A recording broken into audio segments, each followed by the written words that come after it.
3:41 a.m., Washington, D.C. No engines running, no footsteps, not a single sign that a breach of every diplomatic boundary on American soil was seconds from erupting. The air hung cold and still, yet the entire block surrounding the Somali embassy's auxiliary coordination office had already been smothered under a federal silence so absolute it felt engineered. Radios remained dead, headlights were ghosted down to muted glows. Armored vehicles idled low, the soft rumble of predators coiled and waiting. And when the signal finally came, it wasn't shouted. It slid through encrypted comms like a scalpel. Execute. The eastern alley absorbed the first strike team as they advanced, shields raised, footsteps absorbed by wet pavement. The building looked unremarkable from the outside. 3 stories, brown brick, a diplomatic crest fixed above a reinforced side entry. But classified intel had rewritten that impression entirely. This wasn't an administrative branch. It was the personal command hub of Ambassador Hassan Malik Noor, the man analysts now believed had woven a foreign-backed criminal architecture throughout the American Midwest. An ambassador with immunity, an ambassador with deep networks, an ambassador running something far more volatile than a smuggling chain. The flashbang detonated with a violent pulse, rattling the hallway, sending documents airborne and peeling dust from the ceiling. Agents poured in with surgical aggression. 2 embassy employees sprinted toward a rear staircase, one hugging a hard drive wrapped in insulation, the other gripping a folder embossed with a diplomatic crest. Neither made it more than a few steps. The stairwell was already filled with federal bodies moving with the cold precision of people who neither warn nor negotiate. Both suspects hit the floor almost instantly, wrists locked, legs immobilized. But the core threat wasn't in the hallways. Thermal scans flared in the server room along the west corridor. Through the narrow glass pane, agents caught the sight of embassy-certified systems, shutting down in real time. Auto-purge protocols firing with frantic urgency. Red indicator lights blinked like panicked signals. Shredders whirred. 2 silhouettes lunged to pull cables, destroy drives, smash hardware. A thermal charge flattened the door in a single concussive breath, and the team swept in before another bite could vanish. One suspect reached for a console, another went for a burner. Both were flattened to the floor and restrained with brutal efficiency. And then, the purge froze mid-cycle. Federal cyber operators cut uplinks manually, steel blades biting through fiber lines, sparks spitting across the dim room. At least 6 servers had already begun pushing data toward offshore nodes tied to East Africa and the Middle East. But the timing was off by a heartbeat. The agents had moved faster. The transmission died midstream, leaving behind terabytes of intact, unfiltered intelligence. Inside a locked cabinet beneath the main console, they found the first fracture in the diplomatic mask. Sealed containers, not empty, but stuffed with rifle components, serialized weapon parts sourced from Turkish and Yemeni markets, detonator housings, and slim tubes of precursor chemicals that investigators had first flagged months earlier during narcotics seizures traced back to Minnesota. But the most jarring find was a binder labeled Twin Cities Commercial Liaison Program, a harmless title until opened. Inside was a mapped network of every Somali-owned logistics, import, and financial transfer business across Minneapolis, St. Paul, Rochester, St. Cloud, and Bloomington. Each entry annotated with coded symbols, routing numbers, warehouse coordinates, and scheduled arrival windows for priority consignments. This wasn't community engagement. It was a fully engineered command lattice. Deeper inside the recovered materials, agents uncovered a spread of encrypted QR markers, codes identical to fragments once pulled from a fentanyl seizure in Minneapolis's Cedar Riverside sector. That earlier bust had always felt too exact, too polished, too strategically executed to be the work of a street-level operation. Now the final piece snapped into place. The narcotics chain didn't skirt American systems. It embedded itself inside them. It traveled through diplomatic warranties, through commercial loopholes, through cultural institutions designed to mask movement rather than encourage it. And all of it operated under the authority of a man entrusted with international cooperation. At the bottom of the case, thicker than the others, lay a single folder. One name printed cleanly across the tab. Malik Directive, Tier 1, Upper Midwest, Stability Channels Inside. Handwritten annotations and digital logs documented weapons routed through Somali-American trucking firms in St. Paul, drug consignments disguised as agribusiness shipments into Minneapolis, and financial flows channeled into off-ledger accounts controlled by a Somali cartel structured on an al-Shabaab-style decentralized hierarchy. Every approval, every transfer, every signature pointed to the same origin: Ambassador Hassan Malik Noor. When the annex was fully secured, the operation had moved far beyond suspicion. The evidence was itemized, dated, validated, and shielded beneath diplomatic authority. The United States hadn't interrupted a scheme on the fringes of the nation. It had exposed a foreign-supported criminal network operating from the geographic center of the Midwest. And the trail didn't stop in Washington. It pulled north, directly toward Minneapolis, straight into St. Paul. Into the urban ecosystem Malik had quietly converted into the circulating bloodstream of his hybrid cartel diplomatic engine. What surfaced inside the embassy wasn't the epilogue. It was the ignition point of a conflict federal agencies hadn't realized had already breached American borders. Analysts did not rest after the raid. They didn't pause. The seized servers were still radiating residual heat when technicians began duplicating their contents, intercepting fragmented packets, reversing partial encryptions, and stitching together data that had been seconds from erasure. The more they retrieved, the more the pattern solidified. The events in Washington weren't a standalone aberration. They were the command spine of a meticulously crafted network, executed with discipline, scale, and strategic ambition no one had attributed to a foreign diplomat. The intelligence picture didn't merely point to Minnesota. It orbited around it. Lines of spreadsheets, hidden transfers, and disguised invoices revealed the Midwest not as a transit hub, but as the operational heart. The Twin Cities weren't serving as peripheral distribution nodes. They were acting as the headquarters. And at the top of the pyramid sat Ambassador Hassan Malik Noor, a man who had weaponized the Somali-American commercial ecosystem into a multi-layered logistics shield modeled on insurgent financing systems. The first major breakthrough came from a set of documents titled TCN Enterprise Lines. Agreements filed under benign classifications like food distribution, textile imports, educational material logistics. None of it aligned with the shipment patterns investigators had been tracking. Instead of humanitarian goods, the manifests lined up perfectly with spikes in precursor chemical flow, intercepted weapons on the Atlantic seaboard, and unusual financial surges routed through remittance houses in St. Paul. More damning still, each document was finalized with the ambassador's diplomatic seal. Another binder confirmed what federal intelligence had quietly theorized but never substantiated. The Minneapolis-St. Paul Metro had evolved into a covert operational sanctuary. Over 3 years, 41 Somali-affiliated logistics companies had been registered within the region. 18 had received verifiable diplomatic consignments. 10 stood within a 2-mile radius of neighborhoods connected to cartel-linked arrests. And 7 shared identical transactional fingerprints. Flows passing through East African intermediaries, Middle Eastern processing hubs, and Caribbean offshore conduits. Patterns speak louder than eyewitnesses ever could.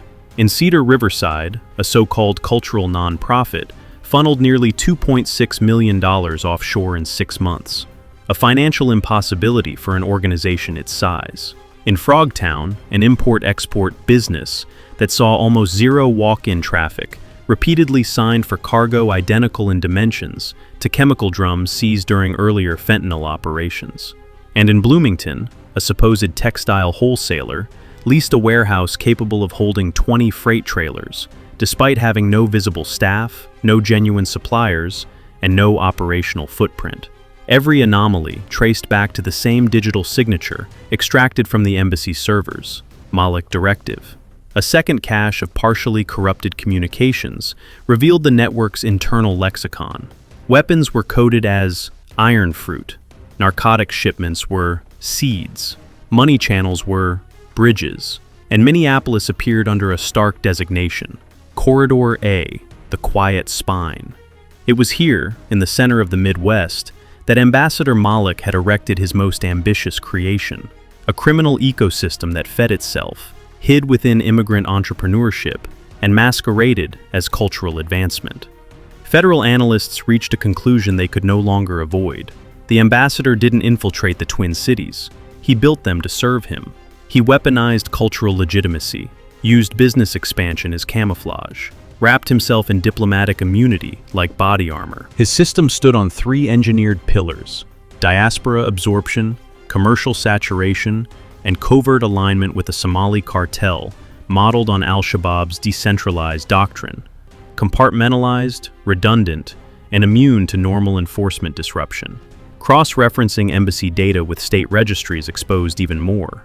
A St. Paul logistics hub had received a dozen shipments labeled educational equipment, yet a random thermal scan months earlier detected an internal mass inconsistent with electronics. Another link clicked into place when analysts reviewed exports from a St. Cloud food distributor. The company routinely received agricultural supplements from East Africa, yet sent outgoing pallets to a Milwaukee address already implicated in weapons conversion cases. These weren't coincidences. They were engineered backups, contingency lanes designed to keep the machine running, even when a piece was removed. The deeper analysts mapped the architecture, the more chilling its sophistication became. Malik had threaded his network through everyday life: grocery stores, halal butcheries, trucking co-ops, mall kiosks, microfinance offices. Up close, they looked mundane. But when every date, transaction, and encrypted packet was overlaid, the full mosaic appeared. Minnesota wasn't a hub. It was the anchor of a transnational criminal engine built on diaspora infrastructure, and Washington's raid had just shaken it awake. Within hours of the breach, communications between Minneapolis area companies spiked across offshore platforms commonly used by East African militant financiers. Money shifted. Warehouses shut down. Delivery routes were canceled without explanation. Hard drives wiped. Vehicles repositioned at odd hours. The entire system behaved like a living organism, recoiling from a predator. Then, analysts cracked the final encrypted directory, the one that forced federal leadership to escalate. Inside were operational maps for Tier 2 corridors, not just Minnesota, but Rochester, Mankato, Brooklyn Park, and St. Cloud, the secondary arteries sustaining the Twin Cities logistical core. There were timestamps, cargo projections, fallback nodes, evacuation protocols, a survival blueprint designed for crisis. This was not a cartel, not immigration-linked crime, not diplomacy gone corrupt. This was strategic infiltration of U.S. infrastructure. And Minnesota was only the first stage. What followed would unfold far from briefing tables and conference rooms. It would ignite in warehouses, back alleys, improvised storage cells, and the ordinary businesses that hid Malik's deepest architecture. The federal government finally had a clear target: Malik's engineered organism. And the Twin Cities were about to absorb the impact of the first coordinated federal strike ever designed to dismantle it. Approval came while the sky was still black. The intelligence network was no longer a static map. It was a breathing, shifting system responding to pressure in real time. Every hour of hesitation allowed Malik's infrastructure to shed skin, reroute energy, or disappear into the fabric of the city. The directive for Phase 2 was brutally concise: hit every vital node before the system dissolved. Teams mobilized toward Minneapolis, St. Paul, St. Cloud, Bloomington, and Rochester. Simultaneous breaches, zero radio chatter, zero advanced signature. No time for the network to blink. The first team advanced into Cedar Riverside under the cover of pre-dawn haze. The neighborhood looked harmless: quiet sidewalks, faint window lights, nothing out of place. But the logistics office tucked between small storefronts told a different truth. Thermal scans showed a density of movement no legitimate business should have hours before sunrise. The breach came like a hammer blow. A hydraulic ram struck the reinforced door, ejecting it inward with a metallic scream. Agents surged inside, moving through rows of cardboard decoys arranged to look like everyday inventory. Behind those cutouts was the real skeleton: crates shielded with ballistic nylon, each loaded with rifle uppers, conversion kits, and weapons parts tied to illicit pipelines stretching back to the Horn of Africa. Several crates still carried the diplomatic classification stickers that had surfaced in Washington. A man burst from behind a stack of shelving, clutching a duffel as he ran toward the rear exit. He didn't get far. Agents intercepted him mid-stride. Inside the duffel, vacuum-sealed stacks of cash bearing Somali banking codes and a paper ledger outlining transfers to Mankato, Milwaukee, and multiple addresses in Minneapolis. The same coded vocabulary appeared repeatedly. Iron fruit, bridges, seeds. The linguistic fingerprints matched perfectly. Across the river, the second strike team swept into Frogtown. The remittance office they targeted had always looked tiny, forgettable, an afterthought on a busy street. But the interior layout contradicted its appearance. A concealed hatch beneath the carpeted floor opened into a cutout basement chamber, lined with steel shelving. Inside were drums of precursor chemicals matching the molecular profile of products linked to 2 major fentanyl operations months earlier. The air was sharp and chemical. An adjacent room contained a climate-controlled array of cabinets, each holding vacuum-sealed powder samples, tagged with laboratory identifiers tied to East African suppliers feeding Malik's funding channels. The most disturbing find wasn't the chemicals. It was the binder left open on a metal table, as if someone had been reviewing it moments before entry. Twin channels, operational continuity.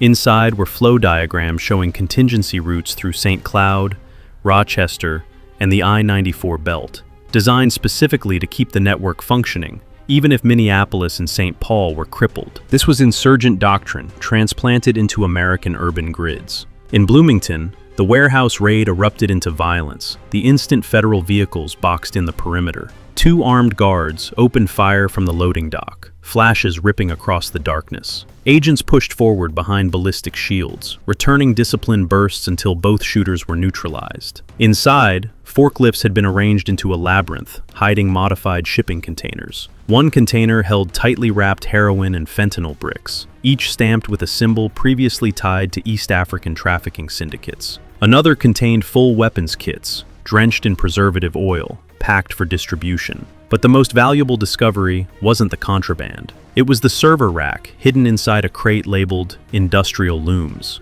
The rack was still powered, still pushing encrypted communications through a Somali telecom relay. A message logged less than 90 minutes earlier read, "Corridor A compromised. Initiate secondary pathways." The network already knew Washington had been hit. It was adapting at speed, behaving like a militant logistics chain, not a criminal ring. In St. Cloud, agents burst into a so-called food distribution center and immediately watched several workers abandon crates labeled as produce and sprint for the exits. One crate struck the concrete during the chase and split apart, spilling not vegetables, but tightly vacuum-sealed packets of fentanyl precursor powder, the same chemical signature as the Frogtown seizure. Another crate revealed stacks of bundled cash, held together with routing slips from Somali Hawala networks, structured deliberately to evade federal detection by spreading transactions into dozens of tiny, unremarkable transfers that added up to massive sums. The operation in Rochester exposed something far more sophisticated. A bland storefront, the kind no one looks at twice, concealed a fortified chamber tucked behind biometric locked doors. When agents breached it, they stepped into a covert command node disguised as a shipping coordination office. Banks of monitors illuminated the walls with real-time maps of the Twin Cities, inbound cargo routes from Mogadishu and Djibouti, and lists of couriers assigned to disperse seed shipments. This was not commerce, it was command and control. The architecture mirrored insurgent logistics networks federal analysts had documented overseas. Layers of redundancy, compartmentalized roles, and the ability to rapidly contract under pressure. But seeing that design replicated inside a Midwestern city forced an unsettling realization. A single monitor in the corner froze the room. It displayed a live Minneapolis map, pulsing with dozens of red indicators, each one representing a warehouse, courier, safe site, or operational node tied to Malik's system. The pattern revealed a truth no agency had grasped. The network was far larger, far deeper, and far more entrenched in the US than previously imagined. By the time the last site went dark, dozens of operatives were detained, servers confiscated, narcotics seized, and weapons secured. But the victories came threaded with a cold, sober understanding. The raids had not decapitated Malik's machine. They had simply exposed its depth. A system engineered with this level of precision didn't collapse overnight. It hardened, it adjusted, it sank further underground. As analysts studied the glowing map pulled from the Rochester command node, the warning crystallized. The network's heart was still alive, and the next federal strike would have to hit its central organ, directly, decisively, without hesitation. Federal leadership assembled the next phase with the secrecy of a counterintelligence operation against a hostile foreign service. The raids across Minneapolis, St. Paul, and their satellite cities had laid bare the outer shell of Malik's architecture, but the core remained intact. And the more analysts mined the captured servers, the clearer one chilling fact became. The true nerve center of Malik's system wasn't a storefront or warehouse. It was a commercial facility disguised as an economic development office sitting just beyond the Twin Cities limits. A building built with diplomatic funds. A building protected by ambiguity. A building deliberately designed to be invisible to American law enforcement. To take down the network, agents had to strike the facility before its automated purge systems erased everything. The mission was designated Winter Meridian, the direct successor to the intelligence collected in Washington. Only top clearance units were briefed. Communications were point-to-point, encrypted at every link. For the first time in decades, a federal strike was authorized on a site operating under the umbrella of foreign diplomatic activity inside U.S. borders. The structure itself appeared harmless, a modest two-story office block with dark glass panes and aluminum siding, labeled simply as the Twin Corridor Development Office. But satellite sweeps showed oversized loading bays, ventilation patterns indicating high-density server cooling, and encrypted traffic routed through networks associated with East African militant finance and Malik's diplomatic initiatives. The convoy approached in blackout mode, engines throttled low.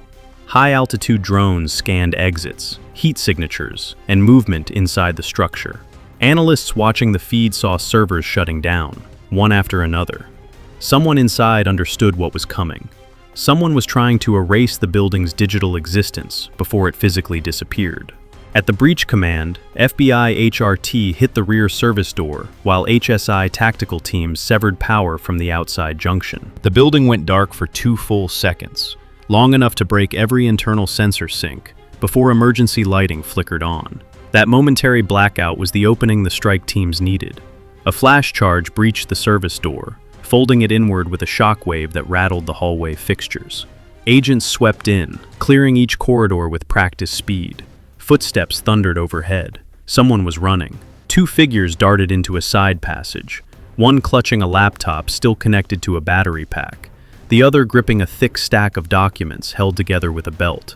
Agents collapsed the distance quickly, moving with the ruthless efficiency of units trained for years of joint operations. The laptop carrier swung wildly, trying to protect the machine, but the fight ended before it began. The device skidded across the floor, and the suspect was pinned and cuffed. The documents were seized, pages marked with Somali ministry seals, and annotated routing tables identical to codes recovered in Bloomington and St. Paul. References to continuity lines and fallback assets spread across Minnesota and Wisconsin appeared throughout. Then the team reached the core. The reinforced inner door shielding the server chamber clung to its frame behind a magnetic lock wired into its own power source. A shaped thermal charge burned through the mechanism, and the metal sagged, folding inward like softened steel. Heat spilled out. The chamber thundered with the sound of machines fighting for their lives. 12 towering servers still thrumming with activity despite the shutdown sequence firing in the background. Nearby screens bled red alerts, active purge routines, remote sync attempts, encrypted packets firing outward in a last-second attempt to escape. Operators stormed inside. Uplink cords hit the floor. Power lines went dead. Fiber channels were cut under insulated blades. Sparks burst against the dark racks. Fans spun down in a long mechanical sigh. Data flow guttered out mid-pulse. The purge never finished. The servers, and every secret buried inside them, now belonged to the federal government. Against the far wall, a steel cabinet resisted 2 breaching attempts before finally giving way under a hydraulic spreader. Inside were the most explosive documents found to date.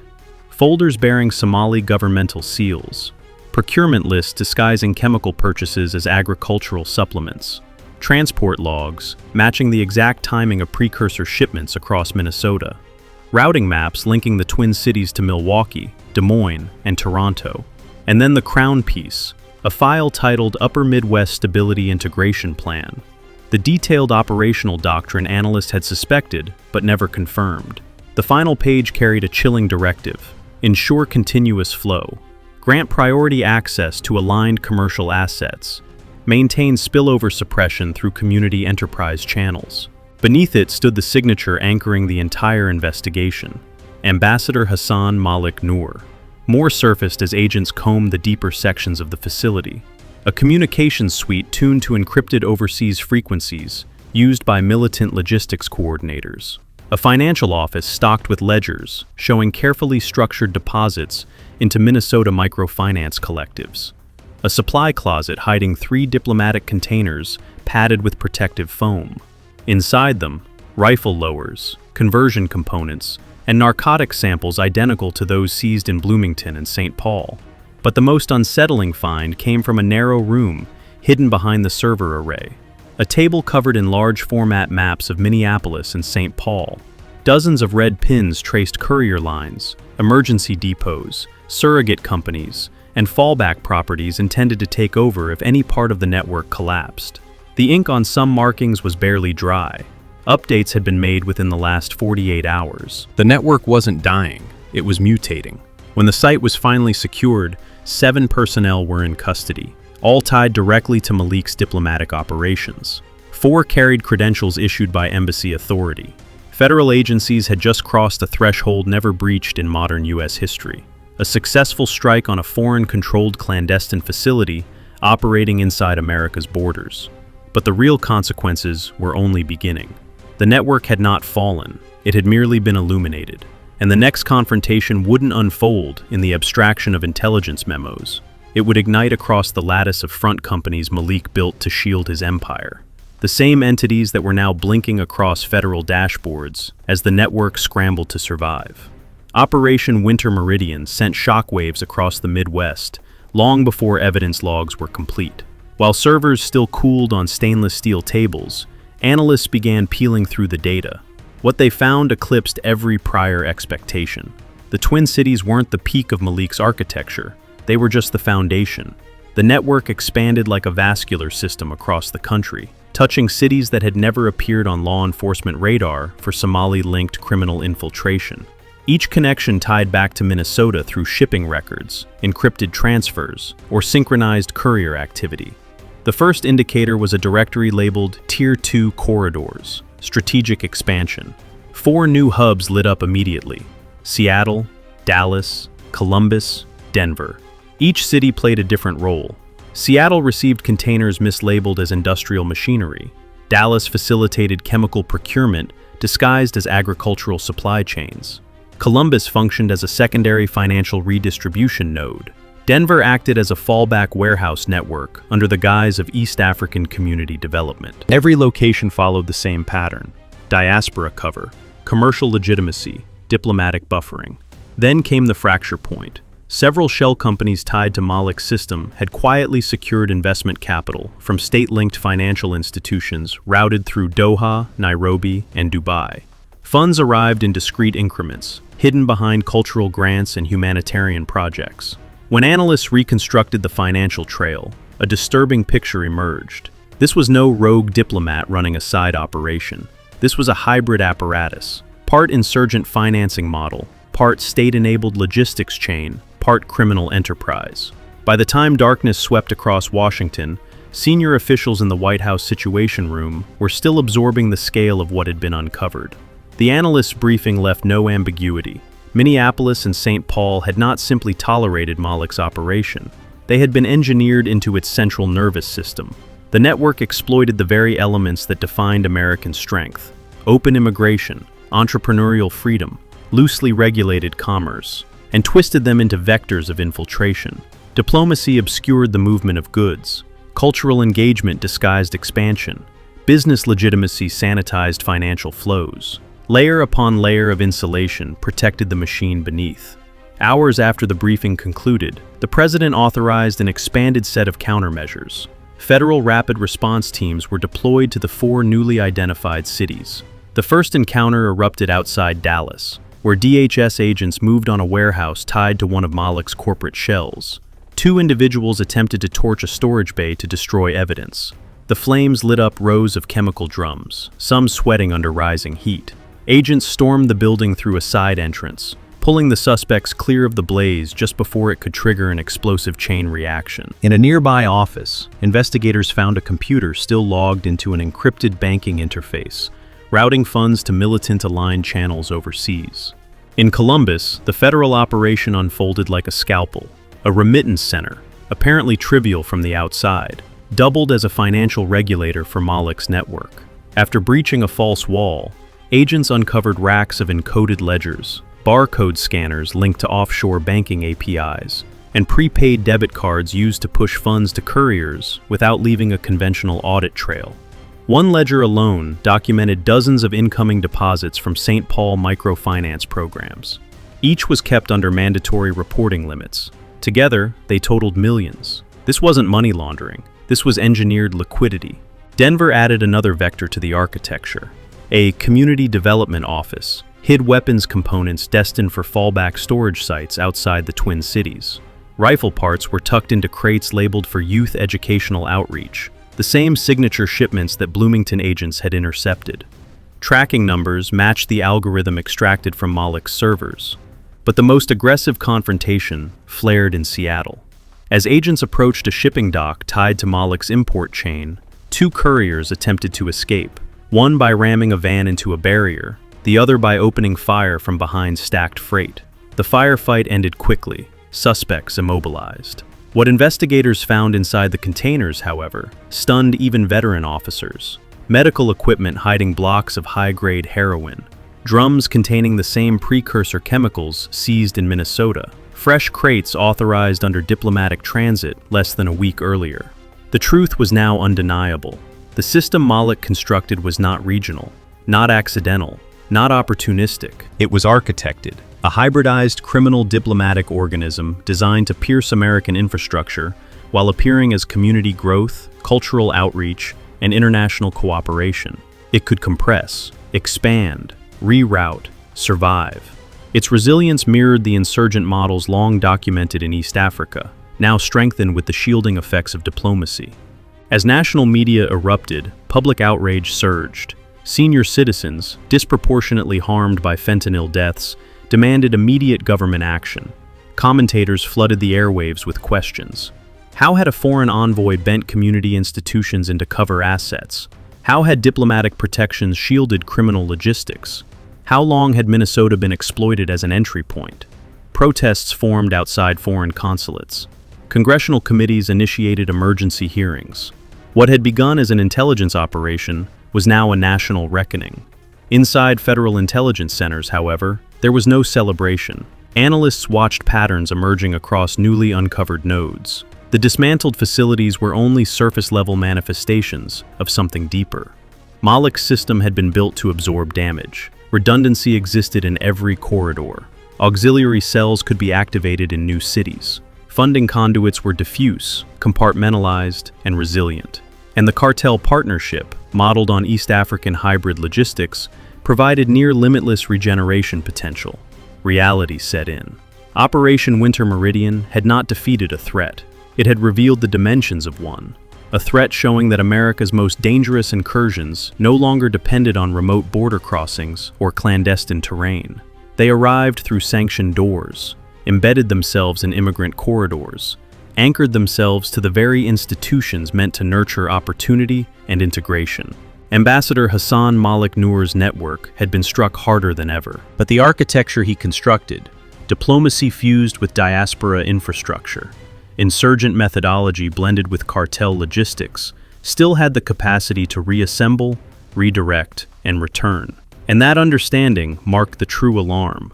The conflict now facing the United States was not a war against narcotics alone, not a fight against weapons shipments, not a pursuit of loose operatives. It was a war against a new breed of infiltration, one specifically engineered to hide in daylight.